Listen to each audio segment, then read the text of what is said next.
السلام علیکم viewers and welcome to history with Sohail YouTube channel. حضرت سید عبد القادر جیلانی رحمۃ اللہ علیہ جو کہ غوث الاعظم اور تاج العارفین کے لقب سے مشہور ہیں، آپ امت مسلمہ کے عظیم مصلح اور محسن ہیں۔ آپ ہی کی جد و جہد کے نتیجے میں گمراہی کے اندھیرے چھٹ گئے اور ہزاروں کی تعداد میں لوگوں نے ہدایت پائی۔ مسلمانوں کو عقائد کی خرابیوں اور بدعملی سے نجات دلانے اور دین کو سربلند کرنے کے لیے آپ نے جو کردار ادا کیا وہ رہتی دنیا تک یاد رکھا جائے گا۔ آپ کا نام عبد القادر جبکہ آپ کا لقب محی الدین ہے۔ آپ رحمۃ اللہ علیہ کی پیدائش گیلان کی ایک بستی میں عمل میں آئی۔ گیلان جو کہ ایران میں بحیرہ خزر کے جنوبی ساحل پر واقع ہے۔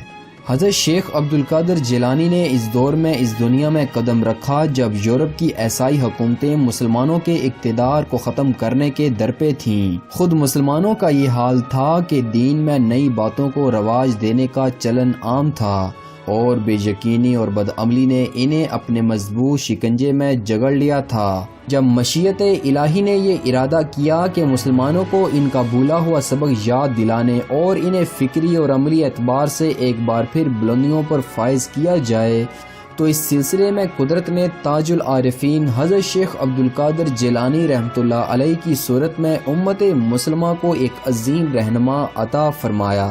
آپ کی آمد کی خبر حضرت جنید بغدادی نے بہت پہلے دے دی تھی۔ آپ اکثر فرماتے تھے کہ مجھے غیب سے اشارہ ہوا ہے کہ 5ویں صدی ہجری کے آخر میں ایک عظیم بزرگ تشریف لائیں گے۔ ان کا نام عبد القادر ہوگا جو کہ جیلان میں ان کی ولادت ہوگی۔ اس دور کے عظیم صوفی اور ولی حضرت سید عبداللہ کی پاک باز صاحبزادی حضرت ام الخیر فاطمہ کو ایک بڑے عابد و زاہد نوجوان حضرت ابو سید ابو صالح موسیٰ کی زوجیت نصیب ہوئی، جس کے نتیجے میں رب کائنات نے انہیں یکم رمضان المبارک 470 ہجری مطابق 1078 عیسوی کو ایک فرزند عطا فرمایا۔ حضرت ابو صالح موسیٰ اور حضرت ام الخیر فاطمہ نے اپنے اس بیٹے کا نام عبد القادر رکھا۔ آپ کم سن تھے کہ آپ کے والد گرامی سید ابو صالح کا انتقال ہو گیا۔ آپ کے نانا جان حضرت سید عبداللہ نے آپ کو اپنی سرپرستی میں لے لیا۔ آپ 5 برس کے ہوئے تو والدہ ماجدہ نے جیلان کے مدرسے میں انہیں داخل کروایا۔ ابھی آپ مدرسے میں زیر تعلیم تھے کہ آپ کے نانا کا بھی انتقال ہو گیا، چنانچہ آپ اور آپ کے چھوٹے بھائی کی پرورش کی تمام تر ذمہ داری آپ کی والدہ محترم پر آ پڑی، جنہوں نے یہ فریضہ بڑی محنت سے ادا فرمایا۔ جب حضرت عبد القادر جیلانی رحمۃ اللہ علیہ 18 برس کے ہوئے تو آپ نے اپنی والدہ محترمہ سے علم کے حصول کے لیے بغداد جانے کی اجازت مانگی۔ والدہ تو دل سے چاہتی تھیں کہ ان کا بیٹا علم کی رفتیں پائے، لیکن بغداد جیلان سے 400 میل دور تھا اور آج سے تقریباً 900 برس قبل ذرائع آمد و رفت نے اتنی ترقی نہ کی تھی کہ یہ سفر کسی مشکل کے بغیر چند گھنٹوں میں طے پا جاتا۔ اس سفر میں صحراؤں اور بیابانوں سے بھی واسطہ پڑتا تھا، جہاں ڈاکوؤں کے ٹولے قافلوں کی طاق میں رہتے تھے، لیکن ان تمام باتوں کے باوجود حضرت ام الخیر فاطمہ نے اپنے پیارے بیٹے کو پرنم آنکھوں کے ساتھ اجازت دے دی۔ والد مرحوم کے چھوڑے ہوئے ترکہ میں 80 دینار موجود تھے، چنانچہ حضرت ام الخیر فاطمہ نے 40 دینار حضرت عبد القادر کے چھوٹے بھائی کے لیے رکھ دیے، جبکہ بقیہ 40 دینار انہوں نے حضرت عبد القادر جیلانی کی گڈری میں بغل کے نیچے سی دیے۔ جب آپ سفر پر روانہ ہونے لگے تو والدہ نے آپ کو نصیحت کی کہ بیٹا ہمیشہ سچ بولنا۔ والدہ کی اس نصیحت کو عبد القادر نے دل میں بٹھا لیا اور حضرت ام الخیر فاطمہ کی یہی نصیحت ڈاکوؤں کے ایک پورے گروہ کو راہ راست پر لانے کا سبب بنی۔ یہ واقعہ بہت مشہور ہے، اس لیے ہم اسے اختصار سے بیان کریں گے۔ حضرت عبد القادر جیلانی جس قافلے کے ساتھ بغداد روانہ ہوئے وہ ہمدان کے مشہور شہر تک تو خیریت سے پہنچ گیا، لیکن اس سے آگے کے سنسان پہاڑی علاقے میں 60 ڈاکو اس قافلے کے انتظار میں تھے۔ چنانچہ ڈاکوؤں نے قافلے کا سارا مال و اسباب لوٹ کر ایک جگہ جمع کیا۔ عبد القادر کو لڑکا سمجھ کر کسی نے ان پر خاص توجہ نہ دی، یوں ہی ایک ڈاکو نے آپ سے پوچھا کہ اے لڑکے تمہارے پاس بھی کچھ ہے؟ آپ نے اطمینان سے کہا کہ ہاں میرے پاس 40 دینار ہیں۔ ڈاکو نے اس بات کو مذاق سمجھا اور آگے کی طرف چل پڑا۔ جب دوسرے ڈاکو نے بھی یہی سوال کیا تو آپ نے پہلا جواب دوہرایا۔ اس بات کی خبر جب ڈاکوؤں کے سردار احمد کو ملی تو اس نے عبدالقادر کی تلاشی لی تو واقعی بغل کے نیچے گڈری میں سلے ہوئے 40 دینار نکل آئے۔ سردار نے پوچھا کہ تم نے دینار چھپانے کی کوشش کیوں نہیں کی اور سچ سچ کیوں بتایا؟ آپ نے جواب دیا کہ میری والدہ محترمہ نے مجھے نصیحت کی تھی کہ اے بیٹے ہمیشہ سچ بولنا۔ احمد نے یہ جواب سنا تو اس کا دل لرز اٹھا اور آنکھوں سے آنسو بہنے لگے اور روتے ہوئے بولا کہ اے لڑکے تم نے اپنی ماں سے کیے ہوئے عہد کا اتنا پاس رکھا اور میں اتنے برس سے اپنے خالق سے کیا ہوا عہد توڑ رہا ہوں۔ پھر احمد نے تمام برے کاموں سے توبہ کی اور اس کے ساتھ ڈاکوؤں نے بھی برے کاموں سے بچنے کا عہد کیا۔ روایت ہے کہ یہ تمام ڈاکو اس توبہ کے بعد نیک اور دیندار زندگی بسر کرنے لگے۔ حضرت شیخ عبدالقادر جیلانی رحمۃ اللہ علیہ فرماتے ہیں کہ یہ پہلی توبہ تھی جو گمراہ لوگوں نے میرے ہاتھ پر کی۔ 488 ہجری بمطابق 1095 عیسوی میں یہ قافلہ بغداد پہنچ گیا۔ بغداد اس زمانے میں عالم اسلام کا مرکز تھا۔ علمی اور فنی اعتبار سے اس شہر کا درجہ بہت بلند تھا، جبکہ غیر اسلامی دنیا میں بھی اسے بہت عزت کی نگاہ سے دیکھا جاتا تھا۔ آپ نے بغداد پہنچ کر چند ہی دنوں میں جامعہ نظامیہ میں داخلہ لے لیا۔ اس وقت یہ عالم اسلام کی اعلیٰ پائے کی یونیورسٹی تھی۔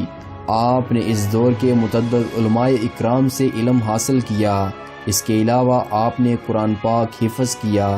8 سال تک علم کے دریاؤں سے سیراب ہونے کے بعد آپ نے تزکیہ نفس کی غرض سے عبادت و ریاضت کی طرف توجہ فرمائی۔ اس وقت آپ کی عمر مبارک صرف 26 سال تھی۔ چنانچہ 496 ہجری سے لے کے 521 ہجری کا دور آپ نے ریاضت اور عبادت میں گزارا۔ آپ خود فرماتے ہیں کہ اس دوران میں شیاطین نے کئی طرح سے بہکانے کی کوشش کی، لیکن اللہ نے مجھے ان سے محفوظ رکھا۔ ایک بار میں صحرا میں تھا کہ میں نے دیکھا کہ عظیم روشنی نمودار ہوئی جس میں سے ایک سورج جھلکنے لگی۔ اس صورت نے مجھ سے کہا کہ اے عبدالقادر، میں تیرا رب ہوں، میں نے تیرے لیے تمام حرام چیزیں حلال کر دی ہیں۔ میں نے اعوذ باللہ من الشیطان الرجیم پڑھ کر اسے دھتکار دیا تو وہ روشنی فوراً تاریکی سے بدل گئی اور صورت دھواں بن گئی۔ اس دھوئیں سے آواز آئی کہ اے عبدالقادر، اللہ نے تم کو تمہارے علم کی وجہ سے میرے مکر سے بچا لیا۔ میں نے فوراً کہا کہ بے شک یہ میرے رب کا کمال ہے جس نے مجھے تمہارے مکر سے بچایا۔ یعنی شیطان یہ چاہتا تھا کہ آپ اپنے علم پر غرور کریں، لیکن رب ذوالجلال کے کرم سے اس کی یہ کوشش بھی ناکام ہوئی۔ آپ نے 25 سال ریاضت اور مجاہدے میں بسر کیے۔ پھر آپ حضرت قاضی ابو سعید مبارک کی خدمت میں حاضر ہوئے اور بیعت کر کے ان کے حلقے میں شامل ہو گئے۔ 16 شوال 521 ہجری بمطابق اکتوبر 1127 عیسوی کو آپ کو دن میں خواب میں رسول اللہ صلی اللہ علیہ وسلم کی زیارت نصیب ہوئی، جو فرما رہے تھے کہ اے عبدالقادر، تم لوگوں کو گمراہی سے بچانے کے لیے واعظ و نصیحت کیوں نہیں کرتے؟ یہ خواب دیکھنا تھا کہ آپ تڑپ اٹھے، بیدار ہو کر ظہر کی نماز ادا کی اور واعظ کے لیے بیٹھ گئے۔ آپ کی تقریر تھی کہ بہتا ہوا دریا۔ لوگ آپ کی فصاحت و بلاغت سے بے حد متاثر ہوئے۔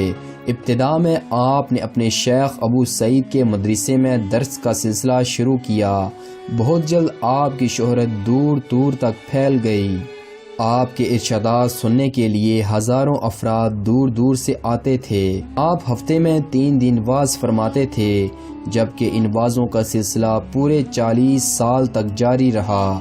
خود حضرت شیخ عبدالقادر جیلانی فرماتے ہیں، میرے ہاتھ پر 5000 سے زائد عیسائی اور یہودی مسلمان ہو چکے ہیں، جبکہ 1 لاکھ سے زائد بدکار اور فاسق و فاجر لوگ توبہ کر چکے ہیں، اور یہ اللہ کا خاص انعام ہے۔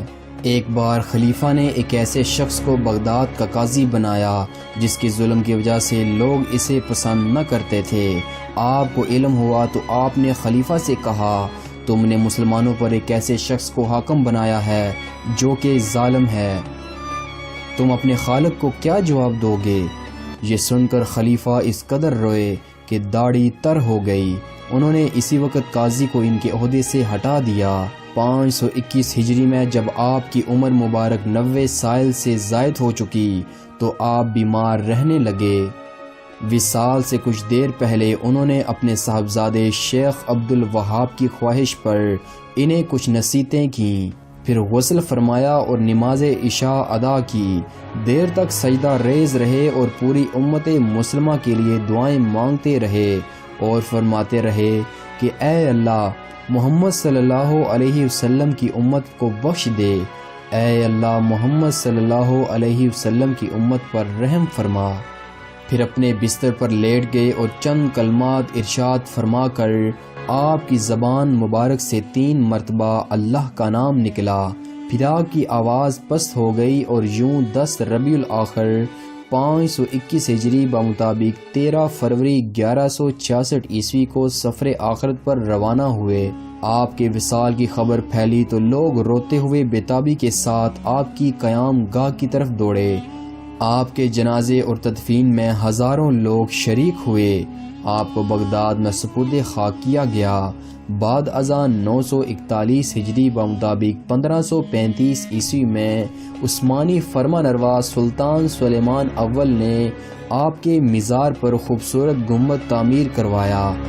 آپ کے مرکز کی زیارت کرنے کے لیے مسلمان آج بھی بغداد کا رخ کرتے ہیں۔ دوستو، میں امید کرتا ہوں کہ حضرت شیخ عبد القادر جیلانی رحمۃ اللہ علیہ کی زندگی پر بنائی جانے والی آج کی یہ ویڈیو آپ کو ضرور پسند آئے گی۔